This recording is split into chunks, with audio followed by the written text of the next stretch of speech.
In a city divided by blue uniforms and protest signs, Aaliyah Daniels was the last person anyone expected to defend Officer Ryan Calloway. At 17, she'd witnessed enough injustice to know which side she was supposed to choose. But when evidence crossed her desk at the legal aid office where she volunteered after school, body cam footage contradicting accusations, reports with suspicious edits, witnesses pressured into silence, something inside her rebelled against the convenient narrative. "This is wrong," she whispered, reviewing files late into the night while her grandmother made worried calls to relatives. The morning Ryan's court-appointed lawyer abandoned him, citing political realities. Aaliyah slipped into the back of the courtroom, heart hammering against her ribs. She hadn't planned the words that erupted from her lips when the judge asked who would represent the disgraced officer. She certainly hadn't anticipated the cost of standing between a man and a system determined to make him its sacrifice. But Aaliyah Daniels came from a long line of people who recognized truth when they saw it and refused to look away no matter the price. Just before we get back to it, I'd love to know where you're watching from today, and if you're enjoying these stories, make sure you're subscribed. The morning air was thick with anticipation as Aaliyah Daniels pinned her curly hair back with practiced fingers. At 17, she carried herself with the quiet confidence of someone who knew exactly where she was headed in life. Her bedroom walls were plastered with law school brochures, Howard, Columbia, Yale, dreams that felt both impossibly distant and inevitable. "Aaliyah, you're gonna be late for that volunteer thing." Her grandmother's voice floated up the stairs of their modest Atlanta home. "Coming, Grandma," Aaliyah called back, grabbing her backpack and the coffee-stained legal pad she'd been scribbling notes on last night. Downstairs, Grandma Daniels stood at the stove, spatula in hand. At 65, Elaine Daniels moved with the energy of a woman 20 years younger, her silver-streaked hair pulled into a tight bun. "I made you breakfast," she said, sliding a plate of eggs across the counter. "No time," Aaliyah replied, snagging a piece of toast instead. "Mr. Thompson said I could sit in on client interviews today at the legal aid office." Her grandmother's face softened. "Always in a rush to save the world." "Just trying to understand it first," Aaliyah replied, kissing her grandmother's cheek. Outside, the Atlanta summer heat hit her like a wall. As she walked to the bus stop, Aaliyah scrolled through news alerts on her phone. The neighborhood was tense after Officer Blake Wilson had been caught on video roughing up a teenager last week during an arrest. The video had gone viral, sparking outrage and planned protests. At the legal aid office, a converted Victorian house with peeling paint and an oversized American flag, Mr. Thompson was already reviewing cases. The white-haired lawyer looked up as she entered. "Aaliyah, perfect timing. There's a community meeting about the Wilson incident tonight. Thought you might want to observe." "Definitely," she nodded, dropping her backpack on an empty chair. The day passed in a blur of paperwork and phone calls. Aaliyah absorbed everything. The way Mr. Thompson spoke to clients, how he translated legal jargon into plain English, the quiet dignity he maintained even when delivering bad news. This was what she wanted. To understand the law so deeply, she could make it work for people who needed it most. By evening, the community center was packed. Aaliyah squeezed into a seat in the back, notebook ready. The meeting started calmly, enough, with community leaders discussing peaceful protest strategies for the weekend. That's when she first noticed Officer Ryan Calloway. Unlike the other officers lining the walls, he wasn't standing at rigid attention. There was something in his posture, a slight tilt forward, like he was genuinely listening. A white cop, probably in his mid-30s, with short brown hair and lines around his eyes that suggested he smiled more than frowned. He caught her studying him and nodded slightly. Aaliyah quickly looked away, embarrassed to be caught staring. As the meeting progressed, voices grew louder. Someone shouted that all cops were the same, corrupt, racist, violent.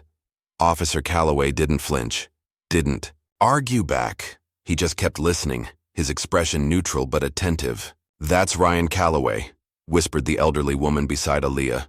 "Not like the others. My grandson got picked up last year. Nothing serious, just being in the wrong place." Officer Calloway made sure he got home safe instead of throwing him in a cell. Aaliyah tucked this information away, curious despite herself. After the meeting, she lingered outside, watching the crowd disperse. Tomorrow's protest was scheduled to start at the courthouse and march through downtown. She planned to be there, not just to support the cause but to observe the legal observers who would be monitoring police conduct. Saturday dawned bright and clear. Aaliyah arrived early, helping volunteers distribute water bottles and write emergency legal numbers on people's arms. The energy was electric, hundreds of people gathering with signs and determined faces. The march began peacefully. Aaliyah stayed toward the middle of the crowd, phone ready to document anything important. She spotted Officer Calloway again, part of the police line but without riot gear, unlike most of his colleagues. 3 blocks in, everything changed. A group of counter-protesters appeared, blocking the route. Tensions escalated quickly. Someone threw a water bottle, then another. The crowd surged forward, then backward as police moved in. Aaliyah found herself caught in a crush of bodies. Panic rose in her throat as she struggled to stay upright. Then a strong hand gripped her arm, pulling her sideways out of the worst of the press. It was Officer Calloway. "You okay?" he asked, creating a small buffer space for her with his body. Aaliyah nodded, too startled to speak. He'd pulled her to relative safety, positioning himself between her and the surging crowd. "Stay here a minute until it thins out," he said, before turning his attention back to the crowd. Instinctively, Aaliyah raised her phone and began recording. Just in time to capture what happened next, a white counter-protester, red-faced and shouting, broke through the line and lunged toward a young black woman holding a sign. Officer Calloway moved quickly, stepping between them. The man hurled slurs and spit, his anger now directed at the officer. "Get out of my way, pig. These animals need to be taught a lesson." Officer Calloway didn't raise his voice or draw his weapon. Instead, he used his body as a barrier, firmly but without excessive force, guiding the man back behind the police line, speaking too quietly for Aaliyah to hear. The moment passed quickly, but Aaliyah had captured it all. The slurs, the de-escalation, the controlled restraint. Later that night, scrolling through her footage, Aaliyah paused on Officer Calloway's face. There was something there, not fear, not anger, but a kind of resigned determination. It didn't fit the narrative she'd grown up with about police officers, especially white ones. Curious, she began searching online for information about him. Ryan Calloway, 34, 8 years on the force. A clean record. But then something more interesting. His name appeared in a newspaper article from 2 years ago, mentioned briefly as one of 3 officers who had filed formal complaints about excessive force used by a superior. The case had been settled quietly, the superior transferred but not fired. Aaliyah sat back, frowning. Maybe Officer Calloway wasn't what she expected. The next week, Atlanta was buzzing with protest stories. Most were peaceful, but there had been arrests, injuries. Aaliyah was back at the legal aid office, helping compile witness statements when Mr. Thompson turned up the volume on the small TV in the corner. Breaking news: Atlanta police officer charged with assault on protester. Officer Ryan Calloway has been suspended pending investigation. Aaliyah's head snapped up. The news showed a grainy cell phone video of a protester being shoved to the ground, the officer's face not clearly visible. The reporter explained that the incident had allegedly occurred during Saturday's protest, after the main march had dispersed. "That can't be right," Aaliyah murmured, pulling out her phone to review her own footage. She'd seen Officer Calloway that day. He hadn't been aggressive with anyone. Over the next few days, the story snowballed. More videos surfaced, most too blurry or distant to be conclusive, but the narrative had already formed. Calloway had become the department's sacrificial lamb, thrown to the wolves of public opinion to show they were taking misconduct seriously. Nobody from the department defended him publicly. His union representative gave tepid statements about waiting for all the facts. Online, people who'd never met him declared him guilty, another bad cop finally exposed. Aaliyah couldn't shake her discomfort. The man she'd observed and researched didn't match the monster being described in news reports. When she learned his first court appearance was scheduled for Friday, she decided to attend. The courtroom was nearly empty. A preliminary hearing rarely drew crowds. Officer Calloway sat alone at the defense table, his shoulders hunched, looking nothing like the confident officer she'd seen at the protest. Beside him sat a harried-looking public defender who kept checking his watch. The proceedings were brief. The judge, an older white man with a perpetual frown, set a trial date and discussed bail. Calloway's lawyer barely spoke, except to recommend his client accept a plea deal. "The department is offering administrative leave instead of termination if you plead guilty to a lesser charge," the lawyer said, loud enough for Aaliyah to hear from her seat in the back.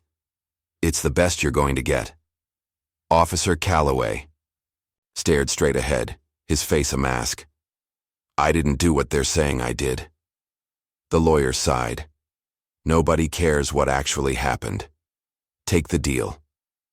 As they stood to leave, Calloway turned slightly and his eyes met Aaliyah's. There was no recognition, just a fleeting moment of contact before he looked away. But in that moment, something shifted inside her. This wasn't justice. This was expediency, politics, convenience. "This is wrong," she whispered to herself, the words barely audible, and with those 3 words, the trajectory of her life began to change. The courthouse steps were slick with afternoon rain when Aaliyah spotted Officer Ryan Calloway exiting alone, collar turned up against the drizzle. His lawyer had already disappeared, hustling to another case without so much as a goodbye. "Officer Calloway," she called, jogging to catch up to him. He turned, confusion crossing his face when he recognized her. "You're the girl from the protest, the one in the crowd." "Aaliyah Daniels," she said, extending her hand. When he didn't take it, she awkwardly lowered it. "I saw what happened that day. The real story, not what they're saying on the news." Ryan's eyes darted around, as if looking for witnesses to their conversation. "Look, I appreciate the thought, but you should stay out of this. It's complicated. I have footage," she pressed on, "of you that day. You were de-escalating, not escalating." A flicker of hope crossed his face before he shut it down. "Doesn't matter. Department's made up its mind." "But the truth matters," Aaliyah insisted. Ryan laughed bitterly. "Kid, truth is the first casualty in situations like this. Go home. Forget about me." He walked away, shoulders hunched against more than just the rain. Aaliyah stood watching him, the seed of an idea already taking root in her mind. That evening, Grandma Elaine found her granddaughter surrounded by printouts of legal documents and news articles at the kitchen table. "Something's got you fired up," she observed, setting down a mug of tea beside Aaliyah's elbow. Aaliyah explained what she'd witnessed, what she was discovering about Officer Calloway, and the injustice unfolding. Her grandmother listened without interrupting, her weathered face thoughtful. When Aaliyah finished, she sat down across from her. "Baby girl, I need you to think hard about what you're considering," she said gently. "Taking a white officer's side, even if you're right, it's gonna make some people in our community look at you sideways. But if he's innocent, I'm not saying don't do it, I'm saying understand what it'll cost." Her grandmother's eyes were kind but serious. "Your daddy stood up for what was right too, even when it wasn't popular. It's in your blood." Aaliyah swallowed hard at the mention of her father, a civil rights attorney who died when she was 8. "I just want to make sure the system works like it's supposed to." Her grandmother patted her hand. "Then do what you need to do. Just be prepared for the pushback." Later that night, Aaliyah reviewed the body cam footage that had been released to the public. She'd watched it a dozen times, but something kept nagging at her. She slowed the video down, frame by frame, focusing on the background rather than on Ryan and the protester. There, in the corner of the frame, a reflection in a storefront window showed another officer, one whose face wasn't visible in the main footage. As the alleged assault occurred, this officer's arm was extended out of the main camera's view. It wasn't Calloway, she whispered to herself. He was being blocked by that other officer. The next day at the legal aid office, Aaliyah shared her discovery with Mr. Thompson. The older man reviewed the footage carefully, his bushy eyebrows rising in surprise. You've got a good eye, Aaliyah, he said finally. Most lawyers would have missed this detail. So you think I'm right? Officer Calloway is being framed? Mr. Thompson removed his glasses, polishing them thoughtfully. I think you found reasonable doubt at minimum. Have you shown this to Officer Calloway's attorney? Not yet. I tried talking to Officer Calloway, but he brushed me off. Can't blame him. A black teenager offering to help a white cop? Not exactly a common scenario. Mr. Thompson smiled slightly. But you've always had an uncommon sense of justice. Encouraged, Aaliyah created a carefully worded social media post that evening, sharing her enhanced footage and analysis. She didn't declare Ryan innocent or guilty. She simply pointed out what the evidence actually showed versus what was being claimed. The response was immediate and intense. Some praised her. Attention to detail and courage. Others accused her of being a traitor to her community, a cop lover, even a naive child being manipulated.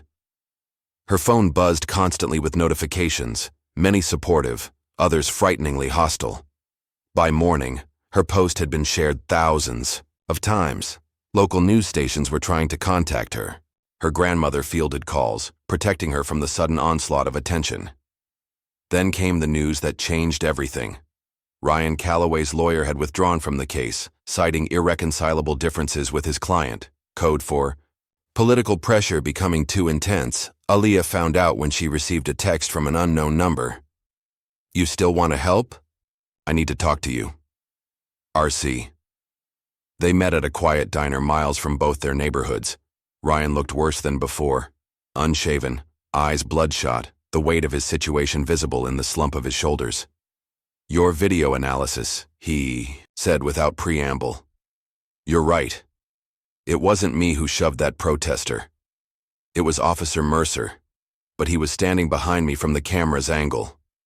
Why would he do that? Ryan stared into his coffee. Because I've reported him twice before, for excessive force. This was payback, and the department's happier to sacrifice me than admit they've kept a problem officer on the force. Have you told your lawyer this? Had, Ryan corrected bitterly.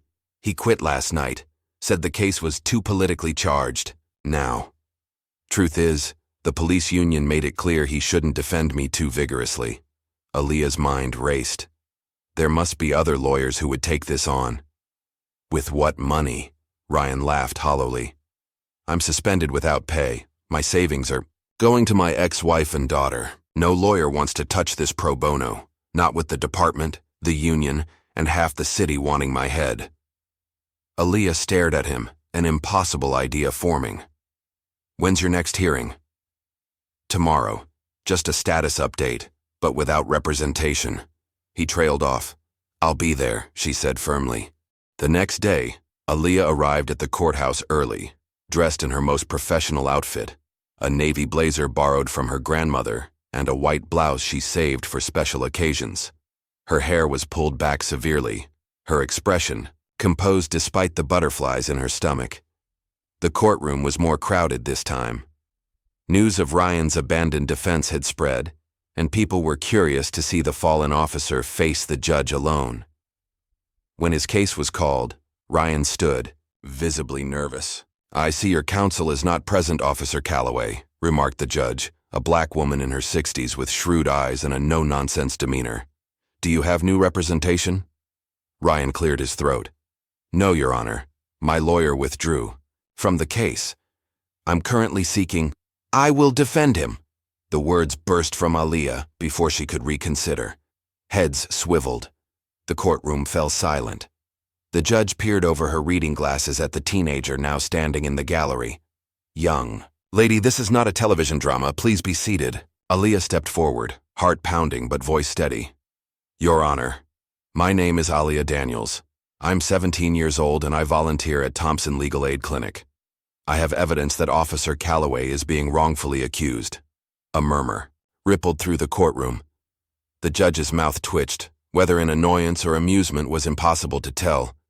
Miss Daniels, while I appreciate your enthusiasm, you are neither a lawyer nor of legal age to represent someone in my courtroom.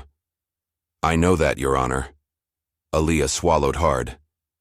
But I also know that in the state of Georgia, a person has the right to assistance of counsel, which can include paralegals and legal interns working under attorney supervision. I may not be a lawyer, but I've been trained in basic legal research and document preparation. The judge's eyebrows rose slightly. She studied Aaliyah for a long moment, then turned to Ryan.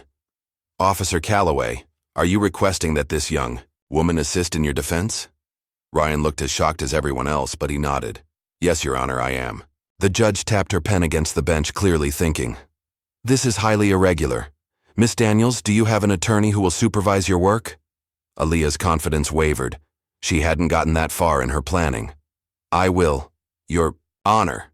The new voice came from the back of the courtroom. Mr. Thompson stood, briefcase in hand. Leonard Thompson, Your Honor. I'll sponsor Miss Daniels as a paralegal intern and oversee her work on this case. The judge surveyed the strange trio before her. The abandoned police officer, the teenage volunteer, and the aging civil rights lawyer. Then she did something unexpected. She smiled. Well, Officer Calloway, it seems you have quite the defense team after all. She turned to the prosecutor. Any objections from the state? The prosecutor, clearly caught off guard, fumbled for words. Your Honor, this is highly unorthodox. So is abandoning a client on the eve of trial for political reasons, the judge retorted. Motion granted.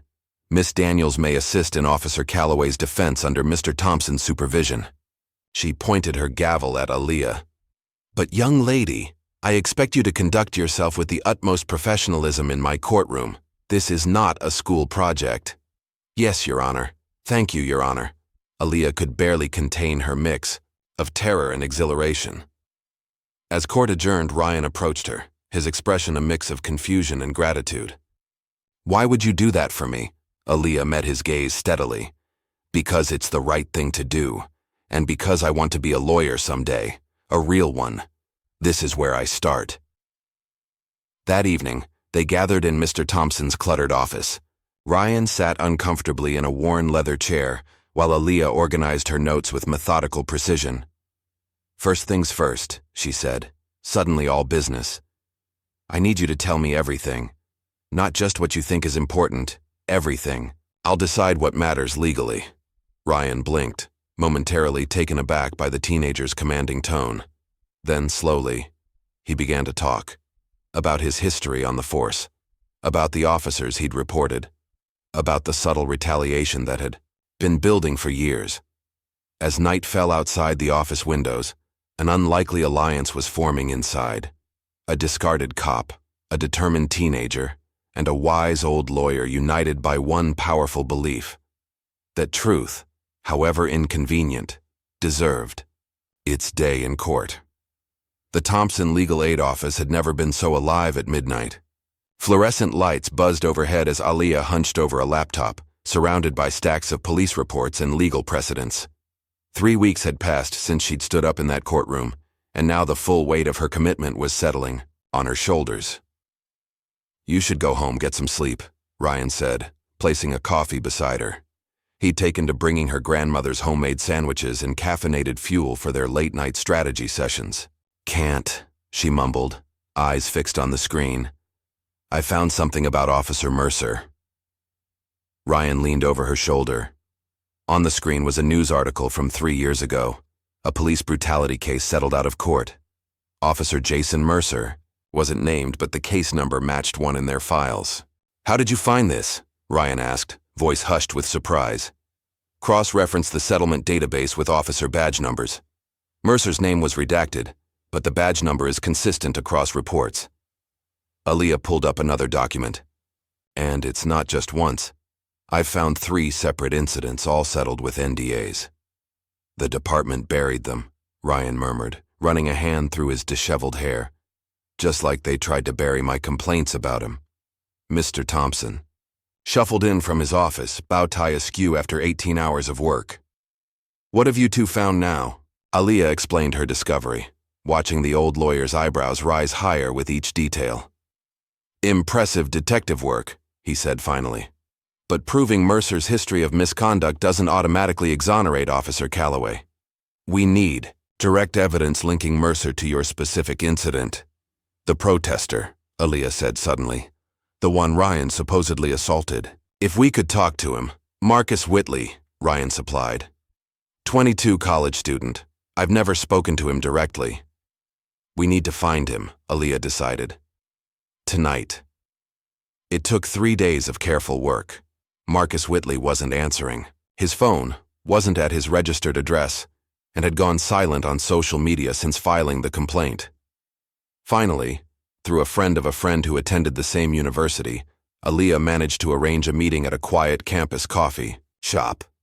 Marcus looked nothing like the angry protester from the videos. In person, he was thin and nervous, his eyes darting around the cafe as if expecting to be ambushed. I appreciate you meeting me, Aaliyah said, sliding into the booth across from him. She'd come alone. They'd decided Ryan's presence would be too intimidating. I'm not changing my statement, Marcus said immediately, voice tight. I just want to understand what happened, Aaliyah replied calmly. The video evidence doesn't match the official report. Marcus stared into his untouched coffee. What does it matter? It's done. It matters because an innocent man is facing charges for something he didn't do. A flicker of something. Guilt crossed Marcus's face. You don't understand the pressure. After I was detained, they kept me for hours. Officer Mercer made it clear what my statement needed to say. And what was that? That Calloway was the one who assaulted me. Marcus finally looked up. But it wasn't him. It was Mercer. He shoved me from behind while Calloway was trying to help another protester. Aaliyah's heart raced.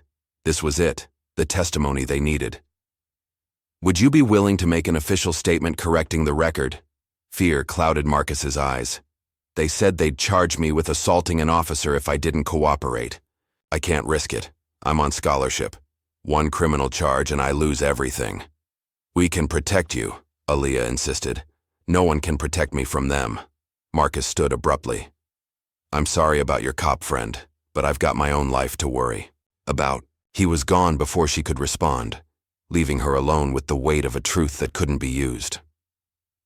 That night, as Aaliyah walked from the bus stop to her grandmother's house, a black SUV pulled alongside her. The window rolled down to reveal Officer Mercer, his square jaw tight with barely controlled anger. Aaliyah Daniels, he said, her name sounding like an accusation in his mouth. We need to talk. Aaliyah's pulse quickened, but she kept her expression neutral. I don't think we have anything to discuss, Officer Mercer. You've been digging into my record, talking to people about me, making accusations. He stepped out of the vehicle, using his height to loom over her. That stops now. Are you threatening me? She was proud of how steady her voice remained. I'm giving you good advice. Drop this case. Forget about Calloway.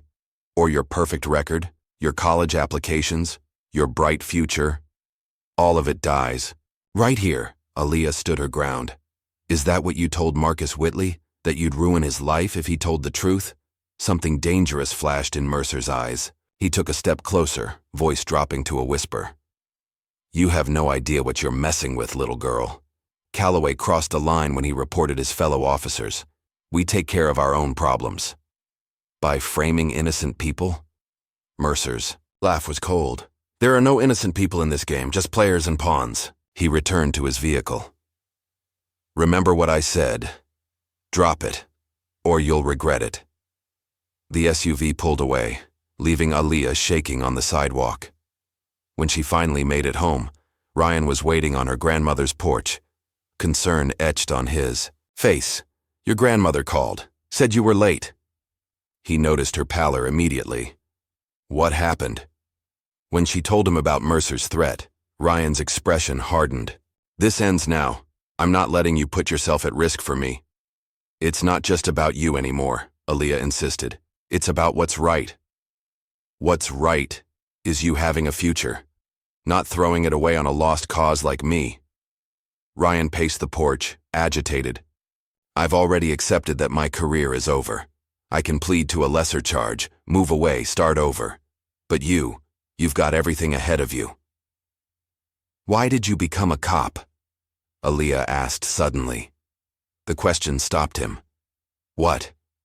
Why did you become a police officer? Was it just a job, or did you actually believe in something? Ryan was quiet for a long moment.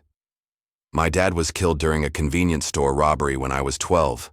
The officers who responded, they treated my mom and me with such compassion. I wanted to be that for someone else someday. His voice softened. I believed I could make a difference from inside the system. And what happened? Ryan sat heavily on the porch steps. 3 years ago, I reported my partner for planting evidence on a suspect. I thought the department would do the right thing.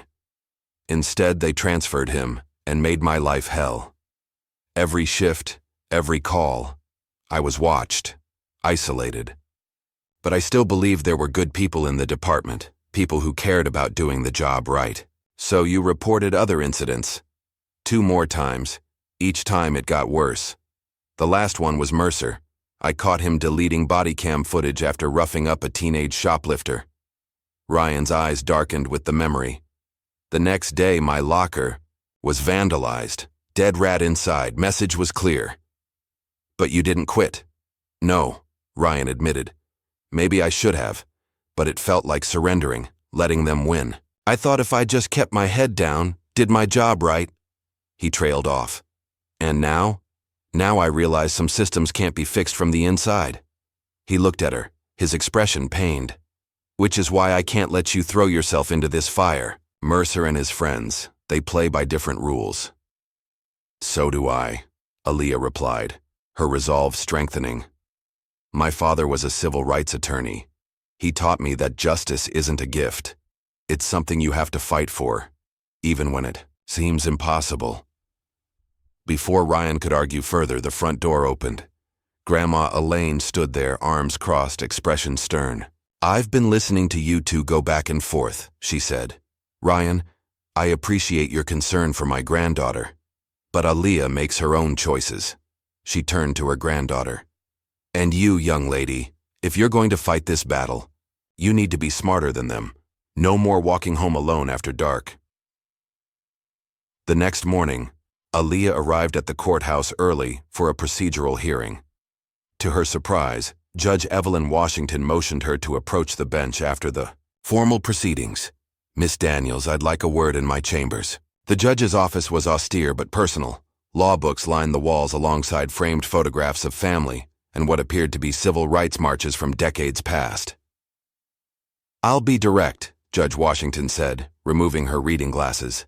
You've stirred up a hornet's nest with this case. I've received calls from the police commissioner, the DA's office, even a state senator. She fixed Aaliyah with a penetrating gaze. They all seem very interested in making sure a 17-year-old girl doesn't embarrass them in my courtroom. Aaliyah swallowed hard. Are you telling me to back down, Your Honor? The judge's mouth twitched. I'm telling you that you're up against powerful people who don't like their authority questioned. I'm telling you that this case could have consequences for your future. She paused. And I'm telling you that 40 years ago I was you, young, black, and foolish enough to believe that truth alone was enough to change a broken system. What happened? I learned that truth needs strategy to be effective. Judge Washington leaned forward. You've got good instincts, Miss Daniels, and clear eyes, but you need to be prepared, legally and emotionally, for what's coming. These people will try to break you, not just your case. As Aaliyah left the courthouse, the judge's warning echoed in her mind. She was so preoccupied that she almost missed the homeless man sitting on the bench outside, cardboard sign propped. Beside him, Vietnam vet. Anything helps. Something clicked in her memory, the protest footage. This same man had been in the background, perfectly positioned to see the altercation between Officer Mercer, Ryan, and Marcus Whitley. Excuse me. Sir? Aaliyah approached cautiously. Were you at the downtown protest 3 weeks ago? The man, 60s, weathered face, clear eyes despite his disheveled appearance, studied her warily. Might have been. Why? I'm working on a case involving something that happened there. You might have seen it. I see a lot of things, he replied, cryptically. Most people pretend I'm invisible, so I see what they don't want seen. Aaliyah explained the situation, showing him stills from the footage on her phone. Recognition dawned in his eyes. Yeah, I remember that. Bigger officer shoved the kid from behind while the other one was turned away. Classic sucker move. Would you be willing to make a statement about what you saw? The man, who introduced himself as Frank Miller, hesitated. I stay away from police business. No offense, but cops and homeless folks don't mix well. This could help an innocent man. Frank considered this. Let me think about it. I'm usually here or at the shelter on Peachtree. Find me tomorrow. But the next day, Frank was gone. The shelter staff hadn't seen him. For 3 days, Aaliyah searched, increasingly concerned. Finally, she had an idea. We need to use social media, she told Ryan. Frank's out there somewhere. Someone must have seen him. They created a simple campaign. Looking for Frank Miller, Vietnam vet, witnessed a protest, incident, not in trouble, needed to help right a wrong. They shared Frank's description and photo, taken discreetly during their conversation, across community groups and local forums. Within hours, messages began flooding in.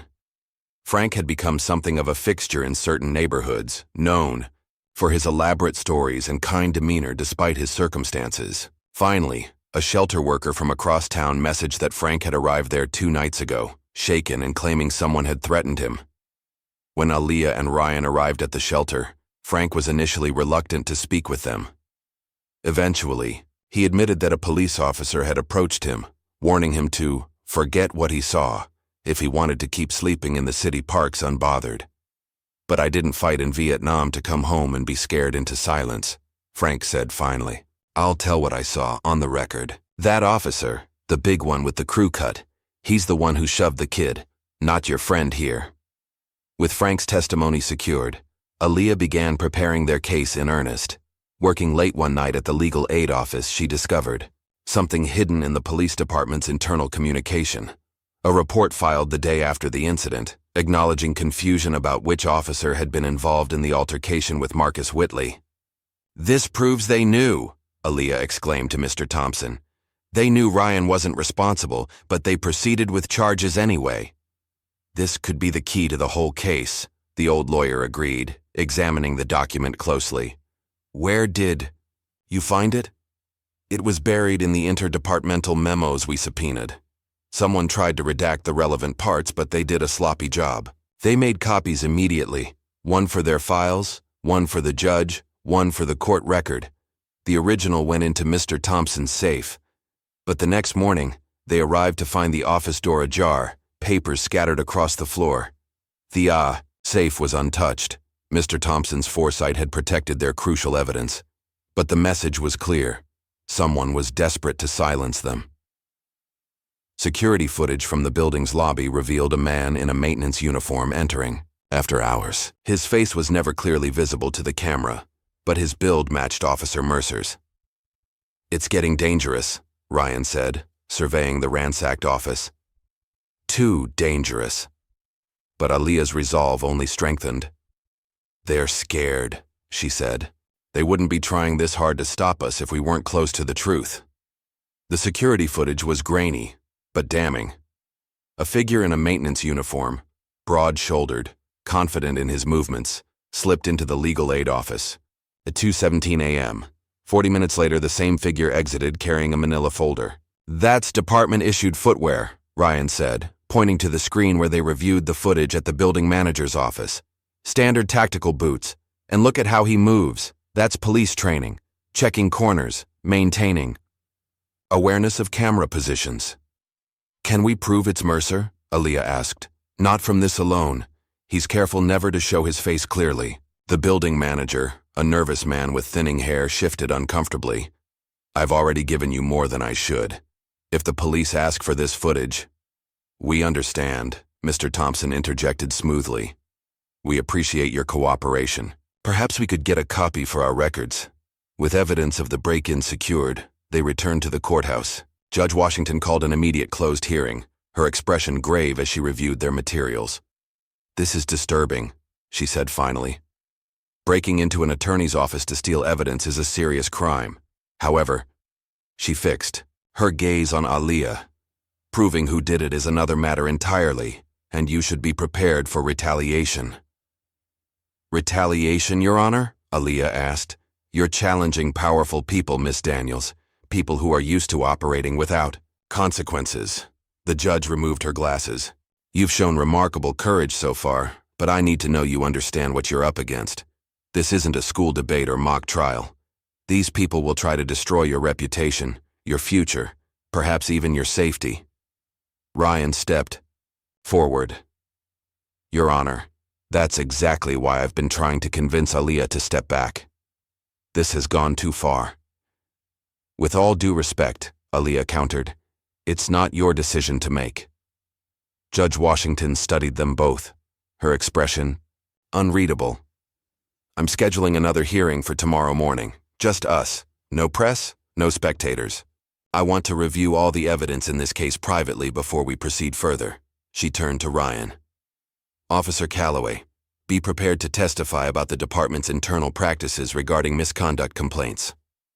That evening, as Aaliyah walked across campus after meeting with Marcus Whitley again, she spotted her best friend Jasmine waiting by the library steps. They hadn't spoken much since Aaliyah took on Ryan's case. Jasmine's father was a community organizer who had been vocal about police accountability. Didn't expect to see you here, Aaliyah said cautiously. Jasmine's expression was troubled. My dad showed me some of the evidence you've uncovered about Officer Mercer. She hesitated. Is it true? They're framing Calloway to protect Mercer?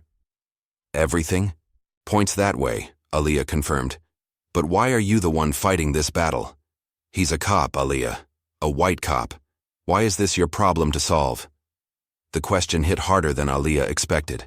Because it's wrong, Jazz. If I see injustice and look away just because it's happening to someone who doesn't look like me, what does that make me? It makes you smart, Jasmine fired back. It makes you someone who picks battles that help our community, not theirs. Justice doesn't have a color, Aaliyah replied quietly. My dad taught me that. Your dad fought for black people who couldn't fight for themselves. He fought for what was right, Aaliyah corrected. No matter who it was for. Jasmine's eyes softened. I'm worried about you, eh? People are talking. Saying you've switched sides, that you're being used. Let them talk. It's not just talk. Someone spray-painted traitor on your grandma's mailbox this morning. The news hit Aaliyah like a physical blow. Is she okay? She's fine. Tough as always. She was out there with paint remover before the neighbors even noticed. Jasmine stepped closer.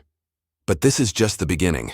You need to ask yourself if this white cop's career is worth what you're risking. Later that night, alone in her bedroom, Aaliyah stared at the ceiling, Jasmine's words echoing in her mind. Was she making a mistake? Risking too much for someone who, in the grand scheme of things, represented a system that had oppressed her. Community for generations? Her phone buzzed with a message from Ryan. We need to talk. Tomorrow before court. The next morning, Ryan was waiting outside the courthouse, his expression resolute. I'm firing you from the case. Aaliyah blinked. You can't fire me, I'm not your employee. I'm releasing you from any obligation to help me, he clarified. This has gone too far. The break-in, the threats, your grandmother's mailbox. How do you know about that? Jasmine called me. She's worried about you. So am I. Ryan ran a hand through his hair. Look, I appreciate everything you've done more than I can say, but I can't let you keep putting yourself at risk for me. It's not your decision to make, Aaliyah repeated, echoing her words from the judge's chambers. Actually, it is. You're only involved because I accepted your help, and now I'm declining it. His voice softened. You have a future, Aaliyah. College, law school, a career making real change. I can't let my problems derail that. So what's your plan? Plead guilty to something you didn't do? If that's what it takes to end this, yes. Aaliyah felt anger rising in her chest. That's the coward's way out. Ryan flinched as if she'd struck him. Maybe. But it's my choice to make. No, Aaliyah said firmly. Not anymore. This stopped being just about you the moment they broke into our office. The moment they threatened a homeless veteran. The moment they vandalized my grandmother's property. She stepped closer, her voice low and intense. This is about a system that thinks it can bully people into silence, and I will not be silenced. Inside the courtroom, Aaliyah took her place at the defense table despite Ryan's objections. Judge Washington raised an eyebrow, but said nothing about the obvious tension between them. "Officer Calloway," the judge began, "I'd like to hear from you directly about the events leading up to the protest incident." Ryan stood, uncomfortable in the witness box.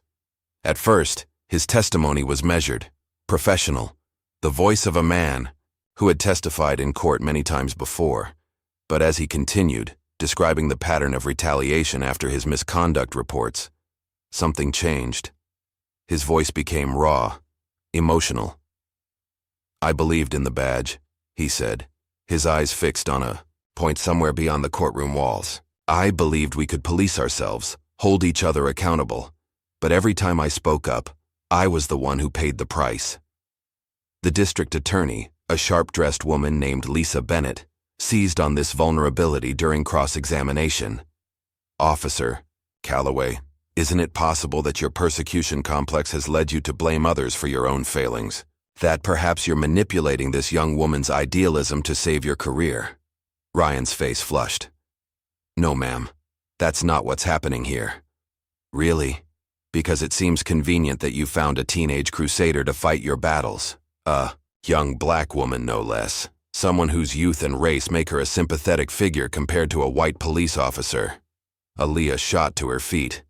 "Objection. The prosecution is making inflammatory statements, not asking questions." "Sustained," Judge Washington said sharply. "Ms. Bennett, confine yourself to relevant lines of questioning." The DA smiled thinly. "Of course, Your Honor." She turned back to Ryan. "Officer Calloway, how many times have you been accused of using excessive force during your career?" "Never," Ryan answered firmly. "Not once." "Then how do you explain the complaint filed against you 3 years ago by Jerome Williams?" Ryan's brow furrowed. "I've never heard that name before." "Mr. Williams claims you used unnecessary force during a traffic stop in 2021. The complaint was settled out of court." "That never happened," Ryan insisted.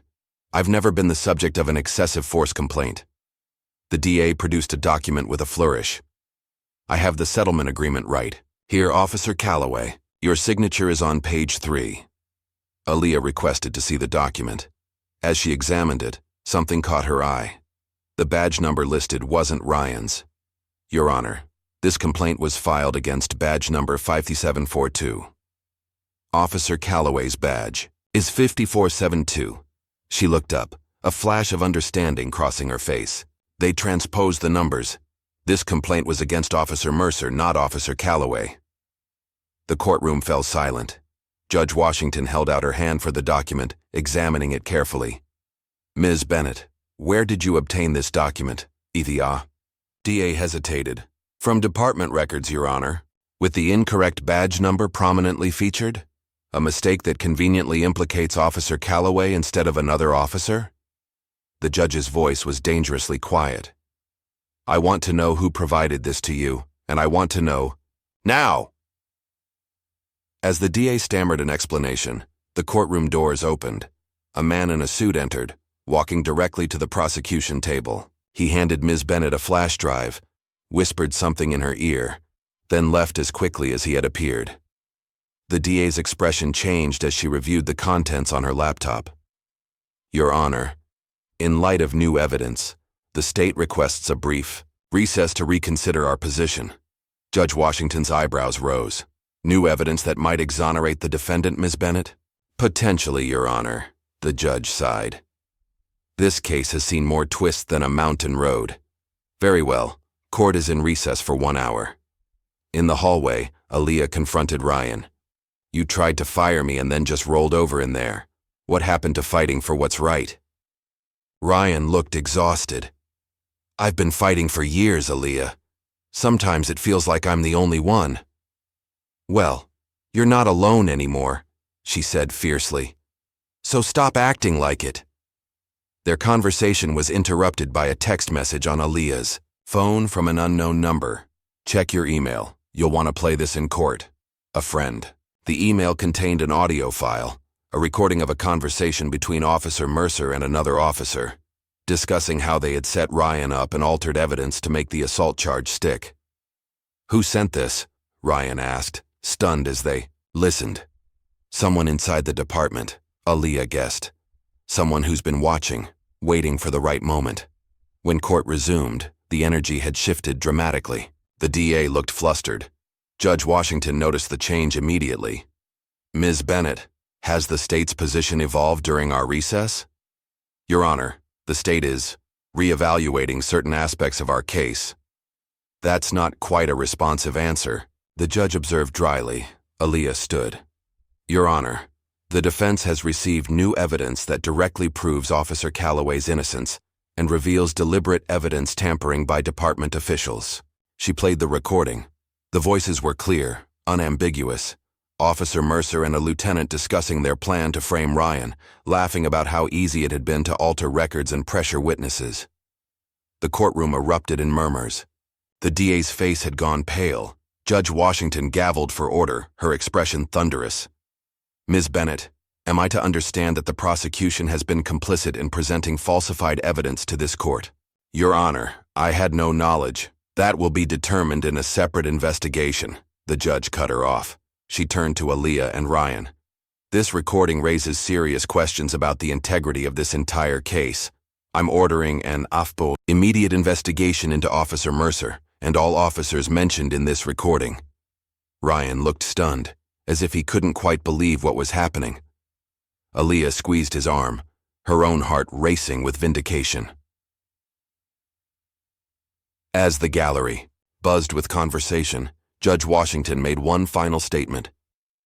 This case is not simply about Officer Calloway anymore. It appears we are looking at systemic corruption that demands a complete and transparent review. She fixed her gaze on Aaliyah. Miss Daniels, it seems your instincts were correct. This court owes you its gratitude for your persistence in the face of significant opposition. Outside the courthouse, reporters swarmed them. Flashes popped. Questions overlapped in a cacophony of curiosity. Aaliyah felt Ryan tense beside her, overwhelmed by the sudden attention. You don't have to say anything, she told him quietly. This is just the beginning. As they pushed through the crowd, Ryan suddenly stopped and turned to her. Thank you, he said, his voice thick with emotion, for believing me when no one else would. Aaliyah smiled, exhaustion and triumph mingling in her expression. That's what justice is supposed to look like. The battle wasn't over, not by a long shot, but for the first time since this ordeal began, the path forward was illuminated not by blind faith, but by the clear light of truth finally breaking through. This is Christine Powell reporting live from the Atlanta courthouse, where an extraordinary legal drama continues to unfold. What began as a simple assault case against a police officer has exploded into allegations of systemic corruption, evidence tampering, and a cover-up that reaches the highest levels of the department. Most remarkably, these revelations have come largely through the efforts of 17-year-old Aaliyah Daniels, who stepped in when Officer Ryan Calloway's attorney abandoned him. Stay with us as this unprecedented story develops. Aaliyah clicked off the television in Mr. Thompson's office, her stomach churning. Since Judge Washington's bombshell ruling 3 days ago, her face had been plastered across every local news channel. Now, national outlets were picking up the story. The girl who defends a cop, they were calling her. The headline made her uncomfortable, reducing both her and Ryan to simplistic symbols rather than complex people navigating a broken system. You getting used to being famous? Mr. Thompson asked, entering with a fresh stack of legal files. Not really, she admitted. I just wanted to help one person get justice. I didn't expect all this. Justice has a way of snowballing, the old lawyer replied. Once you knock down one lie, others start toppling too. Her phone buzzed. Another interview request, this one from a major cable news network. She'd done one television appearance yesterday, carefully coached by Mr. Thompson on what she could and couldn't say about an ongoing case. The experience had been surreal, sitting under bright lights while a polished anchor asked questions that alternated between softball platitudes and pointed attempts to make her say something controversial. You should consider doing this one, Mr. Thompson advised, seeing her reluctance. Public opinion matters in cases like this. The department is already trying to control the narrative. He wasn't wrong. The police union had issued a statement, calling the audio recording alleged evidence of unclear provenance and suggesting it might have been doctored. The department's official position was that they were investigating all aspects of the case, while subtly implying that Officer Calloway had long-standing performance issues. Outside the legal office, Aaliyah's community was fracturing along fault lines of opinion. Some, like her grandmother and Mr. Thompson, stood firmly behind her. Others viewed her defense of Ryan as a betrayal, siding with the oppressor against her own people. Just yesterday, she'd overheard Mrs. Jackson from down the street telling another neighbor that Daniels girl's forgotten where she comes from. Her daddy would be rolling in his grave. The words had stung worse than she'd expected. Ryan called as she was leaving the office.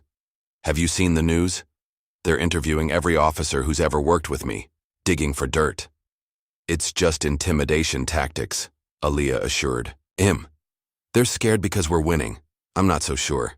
My ex-wife called. Said reporters have been hounding her too." Aaliyah paused. "You never talk about your family." A long silence stretched between them. "Not much to say. Karen left 3 years ago, took our daughter Emily with her. Said she couldn't handle being a cop's wife anymore. The stress, the late nights, the worrying." His voice tightened. "After I started reporting misconduct, things got worse. The isolation, the hostility from other officers' families, it was too much for her." "I'm sorry," Aaliyah said softly. "Not your fault. But now she's being dragged back into this mess." The next morning, as Aaliyah entered the courthouse for another hearing, she was startled to see a woman who looked to be in her early 30s standing near the defense table. She had Ryan's same intense blue eyes. "You must be Aaliyah," the woman said, extending her hand. "I'm Karen Calloway, Ryan's ex-wife." "Former ex-wife," Ryan corrected, appearing behind Aaliyah with an expression of bewilderment. "Karen, what are you doing here?" "I saw what's happening on the news." Karen straightened her shoulders. "I know what they did to you after you reported those officers. I watched them destroy you piece by piece. And I let them. I walked away when you needed support. You had to protect yourself and Emily," Ryan said quietly. "Maybe, but I'm here now." Karen turned to Aaliyah. "I have information about threats Ryan received after filing those misconduct reports. Officers coming to our house late at night. Phone calls. Things that were never officially reported because we were too afraid." Before Aaliyah could respond, the courtroom doors opened and Judge Washington took the bench. The day's hearing focused on the admissibility of the anonymous audio recording. The prosecution argued it should be excluded as evidence of uncertain origin, potentially obtained illegally.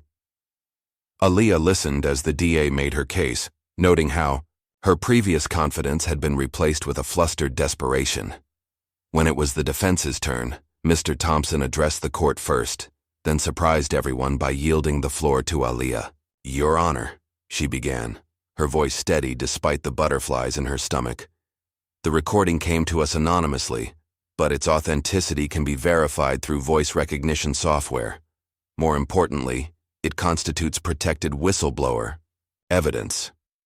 Whistleblower protections apply to employees reporting misconduct, not anonymous sources," the DA countered. "With respect," Aaliyah responded, "federal whistleblower statutes specifically include provisions for anonymous reporting when the whistleblower fears retaliation. Given what we've already seen in this case, break-ins, threats, evidence tampering, that fear is well-founded." She cited 3 precedent cases where anonymously provided evidence had been admitted under similar circumstances. Judge Washington listened intently, occasionally making notes. "The defense raises valid points," the judge said finally. "The recording will be admitted, subject to authentication by an independent expert." She fixed the DA with a stern look. "And Ms. Bennett, I suggest you consider your office's position in this matter very carefully. The appearance of collusion with a police department to prosecute a potentially innocent officer is not one I imagine your superiors would appreciate." As they exited the courtroom, a commotion erupted in the gallery. A man stood up, pointing at Ryan. "That's him. That's the cop who assaulted me." It was Marcus Whitley, the protester from the original incident. But his demeanor had completely changed. Gone was the nervous young man Aaliyah had interviewed. In his place stood someone performing outrage with practiced precision. "You attacked." "Me! Everyone saw it!" Marcus shouted, playing to the reporters frantically scribbling notes. Ryan froze, stunned by the public accusation. Aaliyah stepped forward instinctively. "Mr. Whitley, you told me personally that Officer Calloway wasn't the one who assaulted you. You said it was Officer Mercer." Marcus's eyes flickered with something, fear, regret, before hardening again. "I never said that. You're twisting my words because you're working for him now." The accusation hung in the air, feeding directly into the narrative that Aaliyah had been manipulated or bought. She felt the sting of whispers and stares as court officers escorted Marcus out. Later, reviewing security footage from the courthouse, they spotted something telling. Officer Mercer standing just outside the courtroom doors when Marcus exited. A brief nod exchanged between them. "They got to him," Ryan said, his voice hollow. "Threatened him again, or offered him something." The DA's strategy became clear in the following days. Unable to exclude the damning audio evidence, they pivoted to attacking Aaliyah's credibility directly. News stories began appearing questioning her motives, her understanding of the law, even suggesting her volunteer work at the legal aid clinic had been orchestrated specifically to position her for this case. The attacks escalated when a classmate from Aaliyah's school gave an anonymous interview claiming she had expressed anti-black sentiments and a desire to be accepted by white authority figures. The accusation was absurd to anyone who knew her, but it spread like wildfire online. Through it all, Karen Calloway became an unexpected ally. Having experienced the department's retaliation tactics firsthand, she helped Aaliyah anticipate and counter each new move. More importantly, she agreed to testify about the pattern of threats Ryan had received after reporting fellow officers. "They'll try to paint me as a bitter ex-wife," Karen warned as they prepared for her testimony. "Make it seem like I'm lying to get back at Ryan for our failed marriage." "Why are you really doing this?" Aaliyah asked when they were alone. "You could have stayed away, kept yourself and your daughter out of it." Karen was quiet for a moment. "When I left Ryan, I told myself it was to protect Emily. But part of me was just tired. Tired of fighting a system that seemed unbeatable." She looked Aaliyah directly in the eyes. "Then I saw you on the news. A 17-year-old girl standing up to that same system without flinching. It made me ashamed of my own fear." In court the next day, Karen's testimony was compelling and raw. She described late-night drive-bys at their home, threatening calls, social isolation from other police families, all after Ryan reported his first misconduct case. "The message was clear," she testified. "Stay silent or suffer." Ryan chose to keep speaking up, and they made us both pay for it. The DA's cross-examination was brutal, suggesting Karen was motivated by guilt or a desire for attention. But Karen remained steady, her answers consistent and her gaze unflinching as she recounted specific incidents, dates, and names.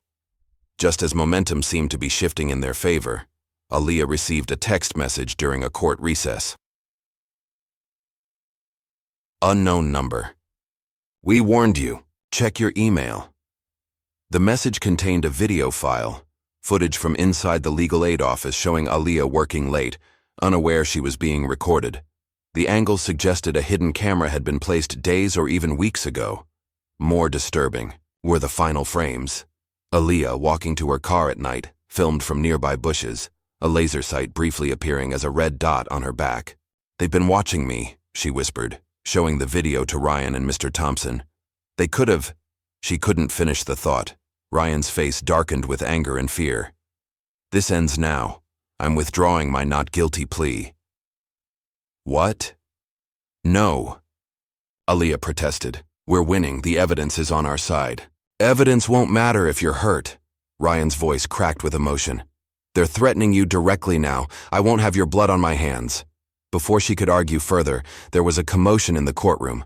The flash drive, the one containing the damning audio recording of Mercer and the lieutenant, had gone missing from the evidence locker. "How convenient," the DA remarked with barely concealed satisfaction. Perhaps this mysterious evidence never existed at all. But they had underestimated Aaliyah's thoroughness. She had already made 3 backup copies, one with Judge Washington's clerk, one in Mr. Thompson's personal safe, and one uploaded to a secure cloud server with time-stamped verification. The courtroom battle continued for days, each side landing blows and taking hits. The DA called technical experts who suggested the audio might have been manipulated. The defense countered with authentication reports confirming its legitimacy. Then came a bombshell that no one had anticipated. The lieutenant mentioned in the recording, Albert Davis, took the stand as a prosecution witness. A 20-year veteran, with an impressive record, he categorically denied any conversation with Officer Mercer about framing Ryan. Officer Calloway has had a grudge against me since I disciplined him for insubordination 3 years ago, Lieutenant Davis testified. Smoothly, this fabricated recording is simply his latest attempt to undermine my authority. Aaliyah studied him carefully during cross-examination. There was something rehearsed about his denials, a practiced precision to his responses. Lieutenant Davis, she began. In the recording, Officer Mercer mentioned specific details about the protest incident, that Officer Calloway was helping some old lady when the alleged assault occurred. How would he know that detail if he wasn't there? I can't. Speak to what Officer Mercer might or might not know, Davis replied. Let me rephrase, Aaliyah pressed. The body cam footage shows Officer Calloway assisting an elderly woman at precisely 2:17 p.m., 7 minutes before the incident with Mr. Whitley. But that footage wasn't included in the initial evidence package. It was only discovered during our investigation. So how would Officer Mercer know about it unless he was there watching Officer Calloway? Davis hesitated, just briefly enough to be noticeable. I have no idea. One more question, Aaliyah said, her heart pounding. Have you actually watched all the body cam footage from that day, Lieutenant Davis? Of course. It's standard procedure in cases like this. Aaliyah nodded to Mr. Thompson, who played a clip of the body cam footage showing Ryan's perspective during the protest. Can you identify the elderly woman Officer Calloway was helping in this footage? Davis squinted at the screen. The black woman in the purple sweater. Aaliyah's eyes lit up. The woman is wearing a blue sweater, Lieutenant, and you just testified under oath that you watched this footage. She turned to the judge. Your Honor, Lieutenant Davis couldn't have watched the footage as he claimed. He just proved he's lying about his knowledge of these events. The courtroom erupted in murmurs. Judge Washington called for order, her expression stern but with a glint of approval in her eyes. The day ended with the jury visibly shaken by the lieutenant's misstep. As they filed out of the courtroom, Aaliyah could feel the shift in energy, the first real indication that they might actually win. But victory, she was learning, often came with unexpected costs. The first brick came through Grandma Elaine's living room window at 3:17 a.m. The second followed moments later, accompanied by the sickening smell of gasoline and smoke. Aaliyah, get up! Her grandmother shouted, already moving with remarkable speed for a woman her age. Fire! They escaped to the front yard as flames began to consume the porch. Neighbors emerged from their homes in various states of undress, some rushing to help, with garden hoses while others called 911. The fire department arrived within minutes, but by then, the front of the house was severely damaged. As they sat wrapped in blankets provided by paramedics, a police officer approached to take their statement. Aaliyah tensed until she recognized the face. Officer Wilson, one of the few, who had quietly supported Ryan throughout the ordeal. This wasn't random, Wilson said quietly, crouching beside them. Word is Mercer's getting desperate. The DA's office is starting to distance themselves from him since that stunt with Lieutenant Davis backfired. They tried to burn us out, Aaliyah whispered, the reality of it hitting her fully. Her hands began to shake uncontrollably. They could have killed us. Grandma Elaine wrapped an arm around her granddaughter's shoulders. But they didn't. We're still here. Despite her grandmother's strength, Aaliyah couldn't stop trembling. When they were alone in the motel room provided by victim services, she finally broke down, tears streaming down her face as great gasping sobs tore from her chest. I can't do this anymore, she cried, curling into her grandmother's embrace like she hadn't since childhood. They're going to keep coming after us.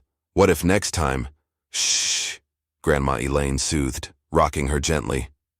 You listen to me, Aaliyah Daniels. You come from women who don't quit.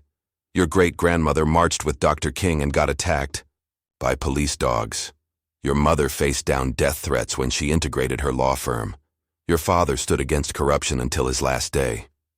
She held Aaliyah's face between her weathered hands. Fear is natural. Giving into it isn't. When Ryan heard about the fire, he disappeared. No calls, no texts, not even Mr. Thompson could reach him. After 24 hours of silence, Officer Wilson called with news. Ryan had cleaned out his apartment and his car had been spotted heading west on I-20. He's running, Wilson reported grimly. Word is he's planning to take a plea deal. Figured if he removed himself from the equation, they'd leave you and your grandmother alone. That's ridiculous, Aaliyah protested. They won't stop just because he gives up. They'll need to make an example of him to scare other officers from speaking out. Using a location tracking app Karen had installed on Ryan's phone during their marriage, they traced him to a motel outside Birmingham. Aaliyah convinced Mr. Thompson to drive her there immediately. The parking lot was nearly empty when they arrived. Ryan's sedan sat in the far corner, packed with boxes and suitcases. As he emerged from his room carrying another bag, Aaliyah stepped into his path.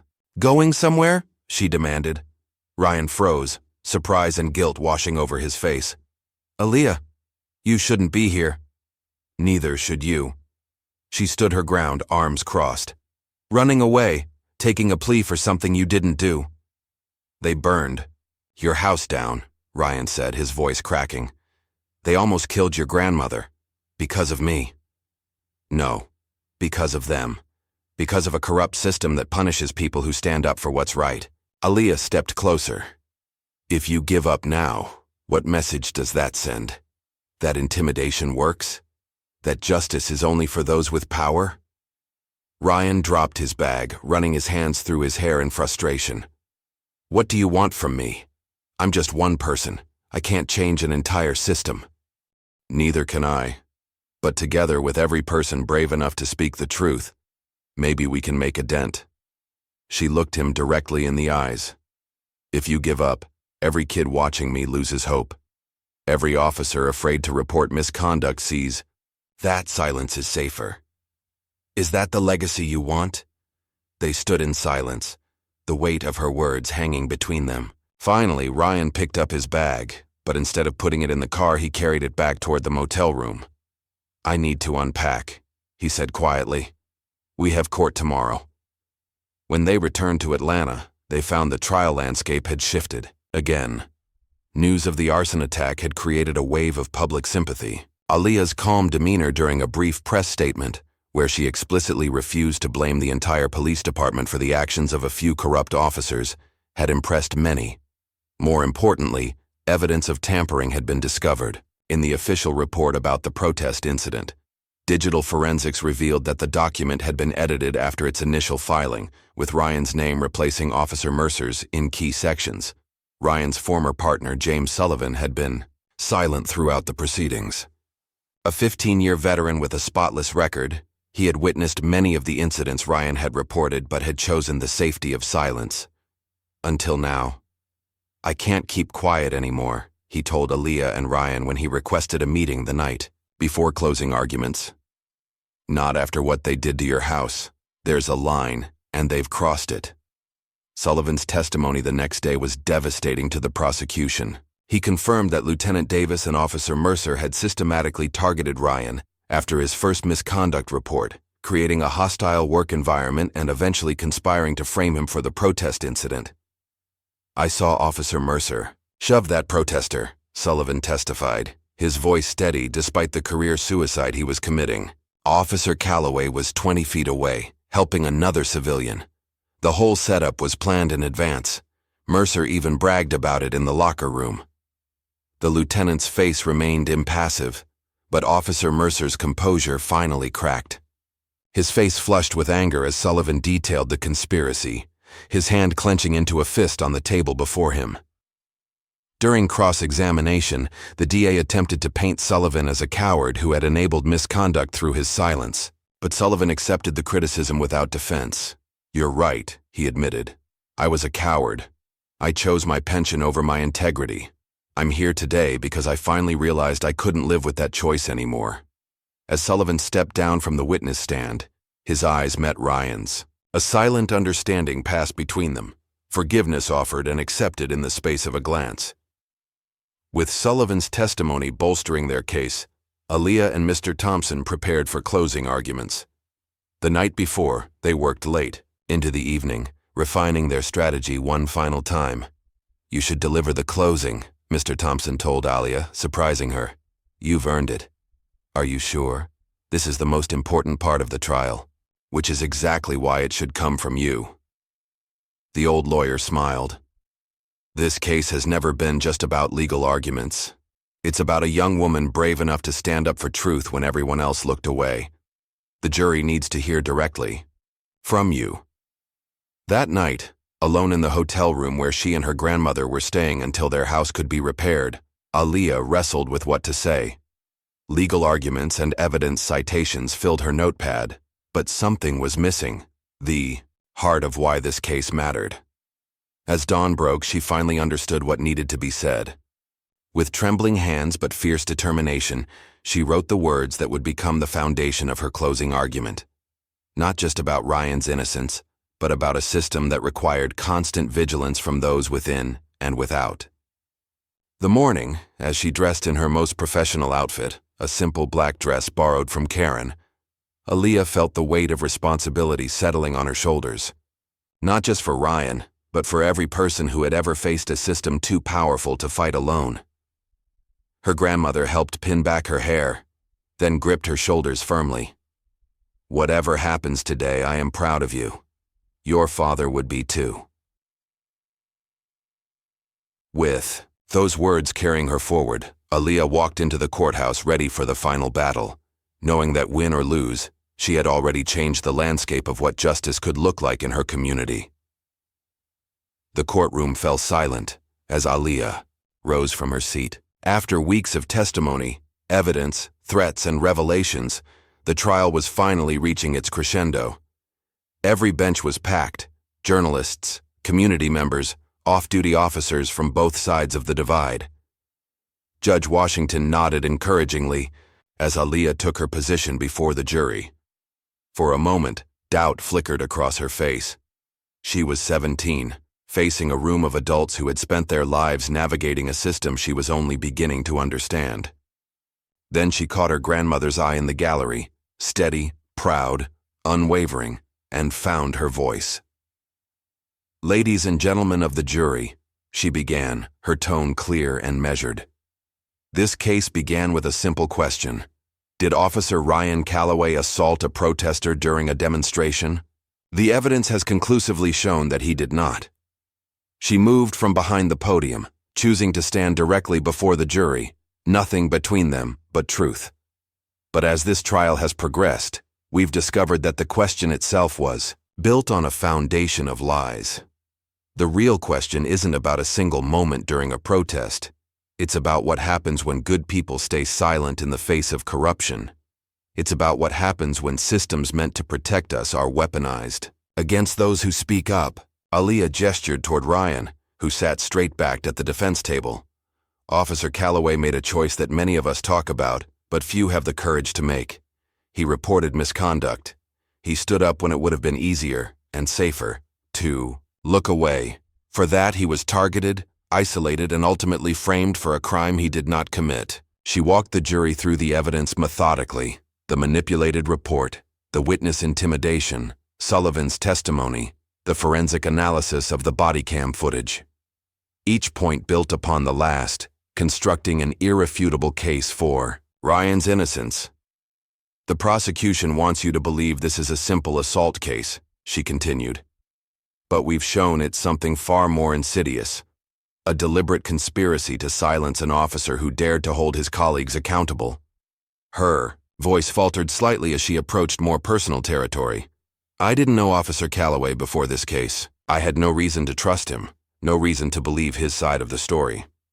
Like many in my community, I grew up with complicated feelings about police officers. But this case has taught me something important: that justice isn't about choosing sides based on uniforms or skin color or politics. It's about following the truth wherever it leads, no matter how uncomfortable that journey might be. District Attorney Bennett watched with thinly veiled frustration as Aaliyah connected with the jury.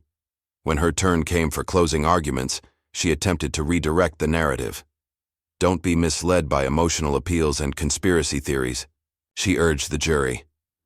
"This case isn't about whistleblowers or corruption. It's about an officer who crossed the line during a heated moment and now refuses to take responsibility for his actions." She cast doubt on Sullivan's testimony, suggesting he had personal reasons to support his former partner. She questioned the authenticity of the audio recording, despite the expert verification. She even insinuated that Aaliyah, for all her passion and intelligence, was being manipulated by adults with political agendas. "Ask yourselves," she concluded, "who benefits from turning a simple assault case into a crusade against the entire police department? Not the people of Atlanta, not the protester who was assaulted, only Officer Calloway and those who wish to undermine public trust in law enforcement." As the DA sat down, Ryan leaned toward Aaliyah. "She's good," he whispered. "Really good." "So, are we?" Aaliyah replied, but uncertainty had crept into her voice.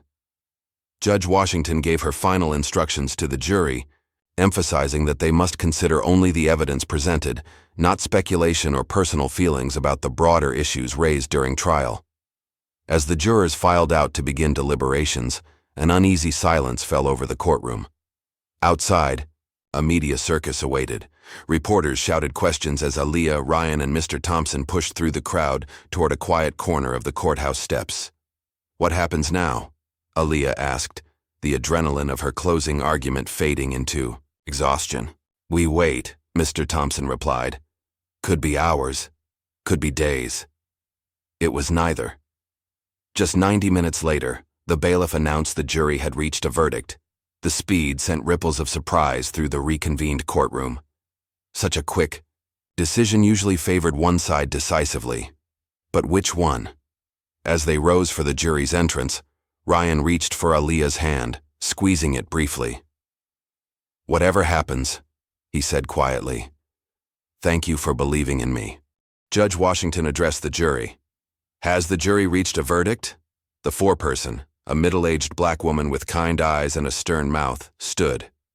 "We have, Your Honor." "On the charge of assault in the second degree, how do you find the defendant, Officer Ryan Calloway?"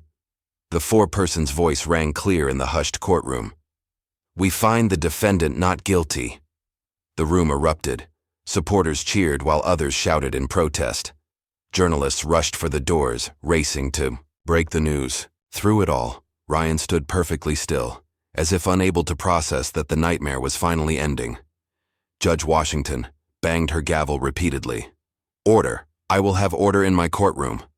When the chaos subsided, she continued, her voice carrying undisguised satisfaction. "The verdict has been recorded. Officer Calloway, you are free to go." She removed her glasses, addressing the entire courtroom. "However, this case has revealed deeply troubling conduct within the Atlanta Police Department that cannot be ignored. I am referring all evidence of witness intimidation, evidence tampering, and conspiracy to the District Attorney's Office for immediate investigation." She turned her attention to Aaliyah. "Miss Daniels, your performance in this courtroom has been nothing short of extraordinary. You have demonstrated a natural aptitude for the law and an unwavering commitment to justice. I hope this courtroom sees you again, as a lawyer next time." As the judge left the bench, the reality of their victory finally hit Ryan. He turned to Aaliyah, eyes brimming with emotion, and embraced her without reservation. "You saved my life," he whispered, voice breaking. "You saved my life when no one else would even try." Outside the courthouse steps had become a battleground of competing narratives. Protesters on both sides chanted slogans. News cameras swiveled to capture the drama. In the center of it all stood Aaliyah, Ryan, and Mr. Thompson, surrounded by a small circle of supporters. Grandma Elaine, Karen and her daughter Emily, Officer Sullivan, and a handful of community members who had stood by them throughout the trial. As they descended the steps, the crowd parted reluctantly. Someone shouted "traitor" from the anonymity of the crowd. Another voice called out, Hero. Aaliyah walked through it all with her head high, refusing to be defined by either label. That night, as news channels replayed highlights from the trial, and pundits debated the implications of the verdict, Aaliyah sat quietly on the porch of her aunt's house, where she and her grandmother were staying until their home could be repaired. The adrenaline had long since faded, leaving behind a bone-deep exhaustion, and something else she couldn't quite name. Pride, her grandmother said, as if reading her thoughts. She handed Aaliyah a mug of hot chocolate and settled into the chair beside her. That feeling you can't place. It's pride in knowing you did something that mattered. I just wanted to help one person, Aaliyah murmured. Sometimes that's how the biggest changes start. Grandma Elaine patted her hand. Get some rest, baby.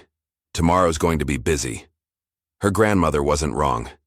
By morning, Aaliyah's phone was overflowing with messages, interview requests, congratulations, and something unexpected.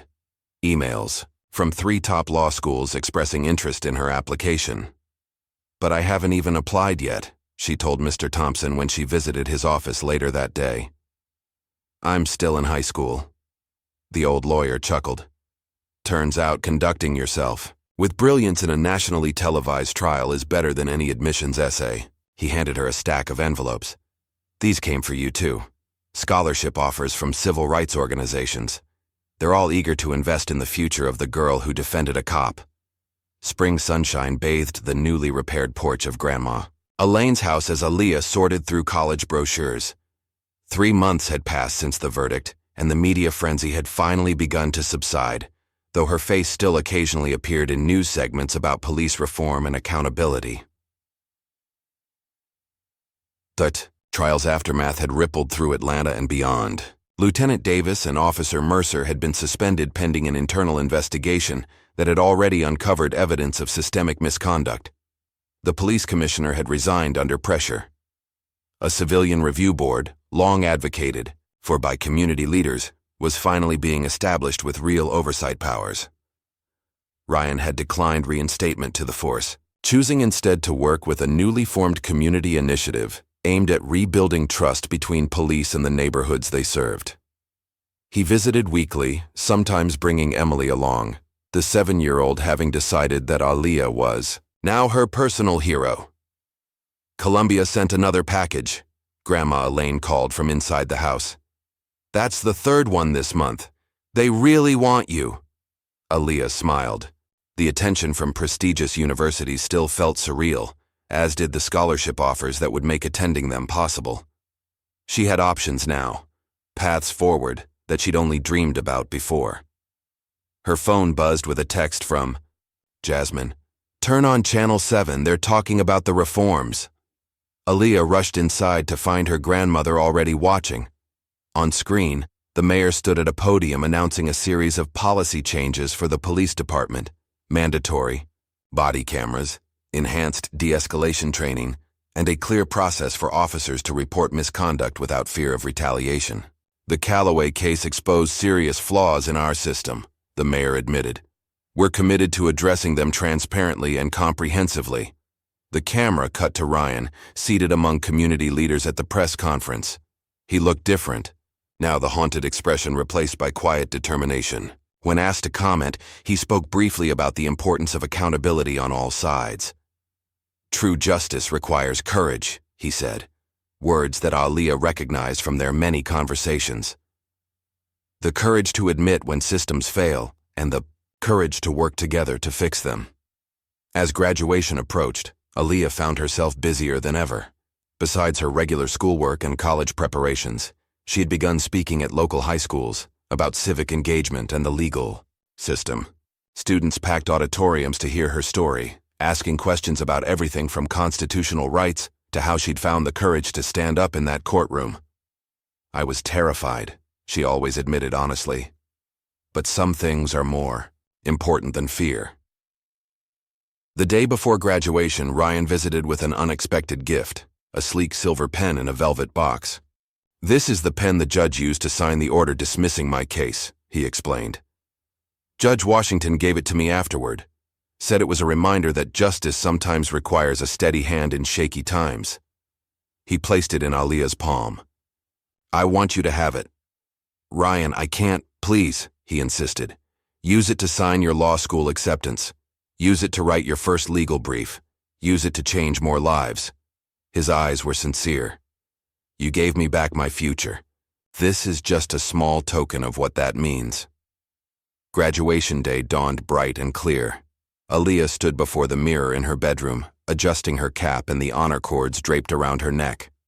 From downstairs, she could hear voices gathering, her grandmother entertaining early arrivals. At the ceremony, Aaliyah was surprised to find herself called to the podium. The principal explained that the scheduled valedictorian had graciously stepped aside, feeling that Aaliyah's voice needed to be heard today. Standing before her classmates, many of whom had watched her trial unfold on classroom televisions, Aaliyah felt a strange sense of completion. The girl who had whispered, "This is wrong," in an empty courtroom months ago was gone. In her place stood a young woman who had discovered her voice and her purpose. "We're taught that justice is blind," she began. "But true justice isn't blind, it's clear-sighted. It sees past uniforms and skin color and political divisions to the humanity underneath. It recognizes that systems are only as good as the people who have the courage to hold them accountable." As she spoke, she caught sight of familiar faces in the audience. Mr. Thompson dabbing at his eyes with a handkerchief, Ryan and Karen sitting together with Emily between them, Officer Sullivan in the back row. Even Judge Washington had come, her judicial dignity momentarily set aside as she applauded Aaliyah's words. But it was her grandmother's face that Aaliyah sought in the crowd. The woman who had raised her to speak truth, even when her voice shook, who had held her through moments of doubt and celebrated every victory.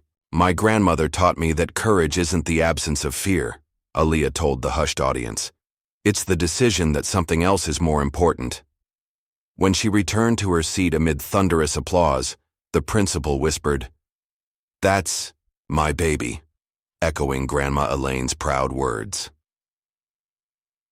3 months later, Aaliyah sat in her dorm room at Columbia Law School, surrounded by textbooks and the organized chaos of a first-year law student's life. The transition from high school senior to college freshman had been swift and challenging, but she was thriving in the rigorous environment. A knock at the door revealed Ryan, in town for a conference on police reform where he was a featured speaker. "Just wanted to see how you're settling in," he said, taking in the law books, case briefs, and the framed newspaper headline on her wall. "Teen hero fights injustice and wins." Below it hung a handwritten note from Ryan. "You defended me. Now go, defend the world." "It's intense," Aaliyah admitted, "but I feel like I'm exactly where I'm supposed to be." Ryan nodded, understanding in his eyes. "The conference organizers asked me an interesting question yesterday. Why do I think your defense of me resonated with so many people? Why did it become such a national story? What did you tell them?" "That it wasn't just about a black teenager defending a white cop, though that made for convenient headlines. It was about someone standing up when it would have been easier to look away.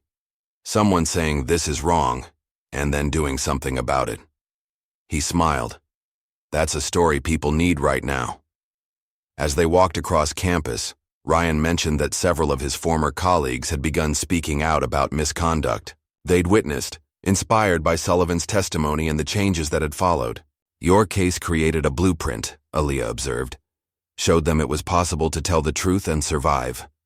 "Our case," Ryan corrected gently. They paused by the law school building, where Aaliyah needed to return for an evening seminar. The autumn sun cast long shadows across the historic campus, a place that had once seemed as distant as the moon to a girl from Atlanta with big dreams and limited resources. "When I first stood up in that courtroom and said I will defend him, I had no idea what I was starting," Aaliyah admitted. "I just knew I couldn't stay silent." "Sometimes that's all it takes," Ryan replied. "One voice that refuses to be quiet." As they parted ways, Aaliyah climbed the steps to the law school, Judge Washington's words echoing in her mind. "I hope this courtroom sees you again, as a lawyer next time." She would be back, she knew. Not just in that Atlanta courtroom, but in any place where truth needed a voice and justice required a defender. With each step forward, she carried with her the legacy of that pivotal moment. The day a 17-year-old girl stood up and changed the course of not just one life, but many. The pen Ryan had given her rested in her pocket, a tangible reminder of promises kept and battles yet to come. One day, she would use it to sign her oath as an attorney, pledging to uphold the ideals she had already begun to embody. Until then, she would study. She would learn. She would prepare, because the world needed defenders, and she had already proven she was ready to answer that call. What would you risk to defend the truth when everyone expects you to stay silent? Like and subscribe for more stories that challenge us to find courage in unexpected places.